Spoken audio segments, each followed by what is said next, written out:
तिकडे लातूर जिल्ह्यात मान्सूनपूर्व पावसाचा तडाखा बसलाय। जिल्ह्यातील अनेक पिकांचं मोठं नुकसान झालंय।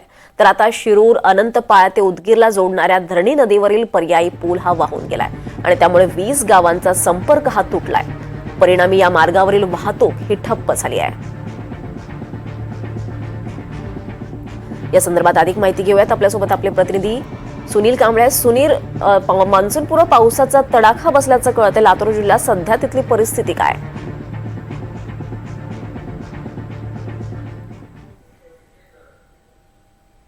मान्सून पूर्व पावसानं जे आहे ते मोठा हाहाकार घातलेला आहे आणि शेतकऱ्यांचा असेल किंवा फळबागांचा असेल, त्याचबरोबर जे रस्ते आहेत त्यांचं सुद्धा मोठं जे आहे ते नुकसान झालेलं आहे। आपण जर आता पाहिलं तर शिरूर अनंतपाळ ते उदगीर जोडणारा जो महामार्ग आहे तो त्याच्यावरती धरणी नदीवरती जो पर्यायी पूल बांधला होता, तो पर्यायी पूल या पावसामुळे जो आहे तो वाहून गेलेला आहे आणि त्यामुळे 20 गावांचा जो आहे तो या ठिकाणी संपर्क जो आहे तो तुटलेला आहे आणि प्रशासनाकडून हा जो पूल आहे तो दुरुस्त करण्याचं सध्या काम जरी सुरू असलं तरी मात्र या ठिकाणची वाहतूक जी आहे ते काही काळात पूर्णपणे ठप्प झालेली आहे। जवळपास या लातूर जिल्ह्यामधला जर आपण विचार केला तर या 23 दिवसाच्या काळामध्ये जे आहे ते लातूर जिल्ह्यामध्ये या विजेने जे आहे ते शेतकऱ्यांची 90 जनावरे जे आहेत ते दगावली त्याने 3 जणांचा जे आहे ते दुर्दैवी मृत्यू जे आहे ते झालेला आहे। लातूर जिल्ह्यामधल्या प्रमुख मांजरा, रेणा आणि तेरणा या ज्या नद्या आता पूर्णपणे वाहू लागलेल्या आहेत। या मांजरा धरणावरचे जे 15 बॅरेजेसपैकी 6 बॅरेजेस जे आहेत आता पूर्णपणे भरलेले आहेत आणि तेरणा या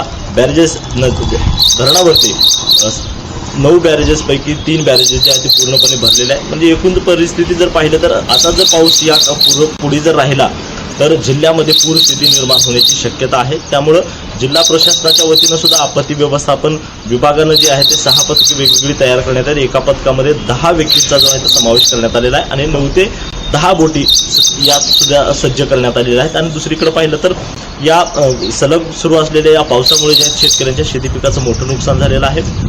त्यामुळे आंबा असेल, ऊस असेल किंवा कांदा उत्पादक शेतकरी यांचं पूर्णपणे जे आहे ते पावसामुळे जे आहे ते नुकसान झालेलं आहे। आणि आता सध्या खरीपाचे दिवस आहेत आणि या खरीपाच्या दिवसामध्ये शेतकरी आता खरीपाच्या पेरणीसाठी जी शेतीची मशागत करत असतो, मात्र या सलग सुरू असलेल्या पावसामुळे मशागती ज्या आहेत त्या रखडलेल्या आहेत।